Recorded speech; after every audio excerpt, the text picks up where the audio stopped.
Laitetaan tästä nyt pientä videon tynkää veneestä, eli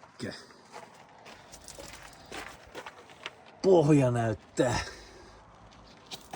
siltä. Ei tarvitse tehdä mitään. Vene on just kiillotettu, vahattu kesää varten. Vetolaitteet on puhtaat. Trimmimoottorit on uusittu. Tai trimmisylinterit. Tiikit näyttää hyvälle. Ankkuritelinettä. Siellä on suihkua takakannella. Kuomu on ehjä. Tarrat on laitettu uudet.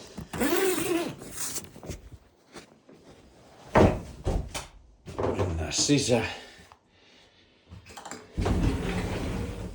Täällä on vähän tavaroita laittu kesken vielä. Penkit on siinä. Jääkaappi. Uuni. Siellä on säilytyslokeroa. Kuljettajan penkkiä. Raimonin plotteria.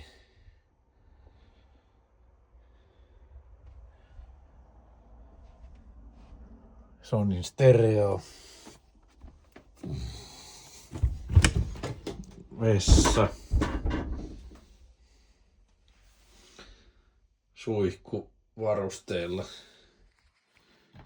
Sitten on etukajuutta.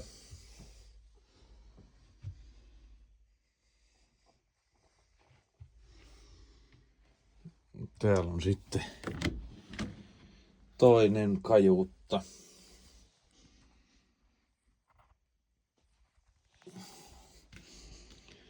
Ja lattiamatot on uusittu kaikki. Joka paikkaa. Vimosen päälle. Sama lattia on vaihdettu. On vinyyli korkki.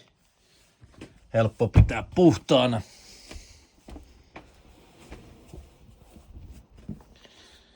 Tää löytyy sitten. Se on septitankkia rosterista. Tuolla on aurinkopaneeli säädin.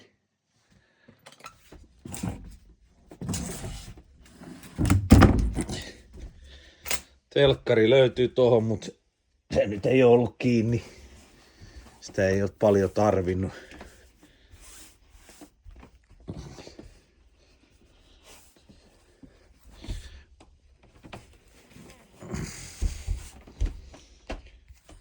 Jos mennään yläkannelle.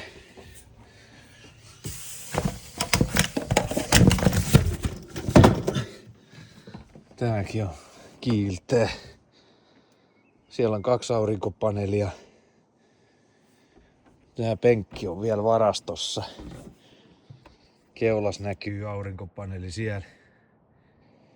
Hyvin riittää virta.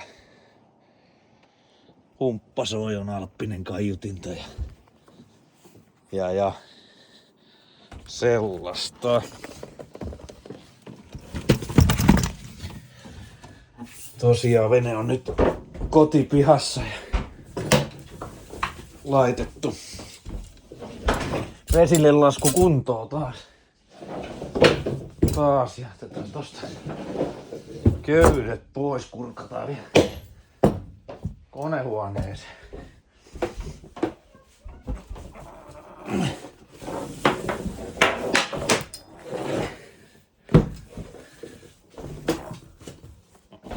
No niin. Katsotaan sydänhuoneeseen. Siellä on automaattisammutusjärjestelmää. On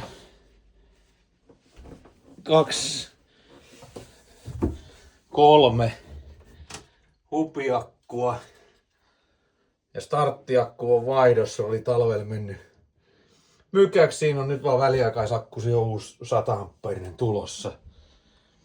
Koneet on siistit. Konehuone on siisti. Tähän on just vesipumppu huolto tehty. Laakerit vaihdettu. Sellaista. Sitten on asennettu tuo ankkurivinssi.